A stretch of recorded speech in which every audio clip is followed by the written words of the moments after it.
अफगानिस्तान जो अब तालिबान के द्वारा इस्लामिक अमीरात ऑफ अफगानिस्तान नाम बदल दिया गया है, उसकी पुरानी जो 20 साल पहले की कुर चेहरा है वो दुनिया को पता है।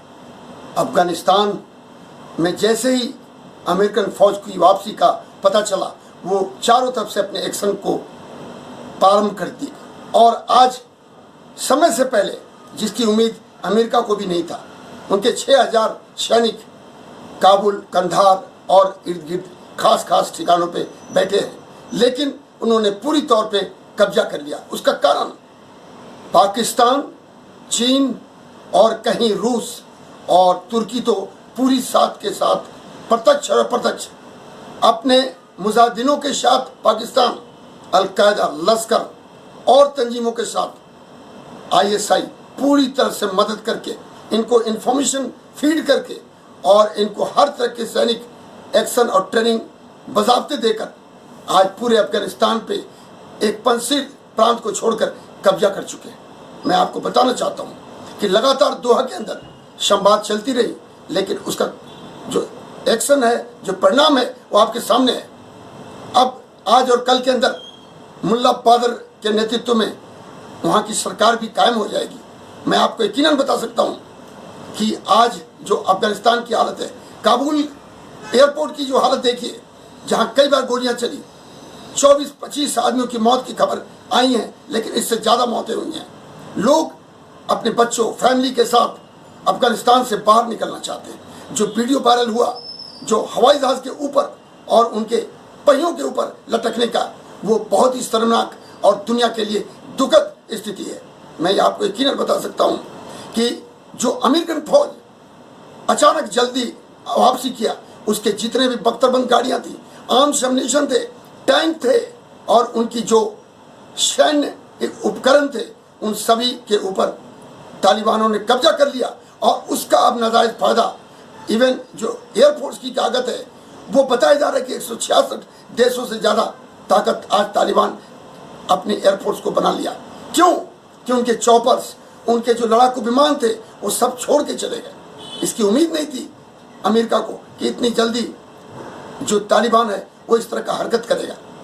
मुल्ला ब्रादर जो थोड़ा अपने आप को आधिकरण के तौर पे बताना चाहता है, छवि को सुधारना चाहता है, उसके प्रवक्ताओं ने बताया है कि हम सब लोगों को साथ लेंगे, सबकी सुरक्षा करेंगे, लेकिन कथनी और करनी में दोनों फर्क है। देखिए, बिना बुर्के का, बिना हजीब का कोई भी महिला बालकोनी से बाहर नहीं निकल पा रही है।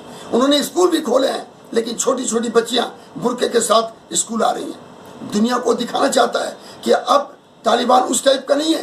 तालिबान महिलाओं को पूरी इज्जत कर रहा है, उनको सरकार में भी लाएगा, लेकिन सच्चाई ये है कि वो नाम का है। उसने बोल दिया है कि हम शरिया के हिसाब से देश को चलाएंगे, ना कि लोकतंत्र के। मतलब लोकतंत्र पस्त और अफगानिस्तान की जो शांति है लगभग अस्त हो चुकी है। इसी बीच यूनाइटेड नेशन सिक्योरिटी काउंसिल जो भारत की अध्यक्षता में 3 मीटिंग हो चुकी। कल विदेश मंत्री ने साफ कहा है कि IS भी अभी दूर नहीं है, ISI भी पूरी तौर पे साथ दे रही है, कई देशें तालिबान को मदद कर रही हैं। ये सब चीज़ अच्छी नहीं है। मजहब और धर्म के नाम पर आतंकवाद का परिभाषा बनाना गलत है। पूरी दुनिया में ये अशांति का एक मार्ग खुल गया है और जरूरी है कि जल्द से जल्द तालिबान के ऊपर इस तरह का दबाव दिया जाए, एक्शन किया जाए कि वो मानवाधिकार का पूरा ख्याल रखे। और यूनाइटेड नेशन के जो महासचिव है, उन्होंने भी इसको गंभीरता से लिया है और भारत जैसे कई देश हैं जिन्होंने इनके शरणार्थियों को एक्सेप्ट भी करने का मन बना लिया है। और भारत अपने जितने भी आम नागरिक और जो काम करने वाले निवेश में थे, उन सबको लगातार लाने की प्रक्रिया शुरू कर चुका है। आज भी 290 इंडियन एयरफोर्स की विमान जा रही है। पहले भी 148 लोग आ चुके हैं और जो भी लोग वहाँ से आना चाहें, भारत सरकार ने इलेक्ट्रॉनिक्स वीज़ा का भी बंदोबस्त किया है, जिससे कि किसी को कोई तकलीफ ना हो। इवन अफगानी जो आना चाहते हैं उनको भी उन्होंने एक्सेप्ट करने के लिए सीधा बयान दे दिया है। मैं ये कहना चाहता हूँ, भारत हज़ारों करोड़ का निवेश वो अपना देख रहा है कि तालिबान का क्या रुख है।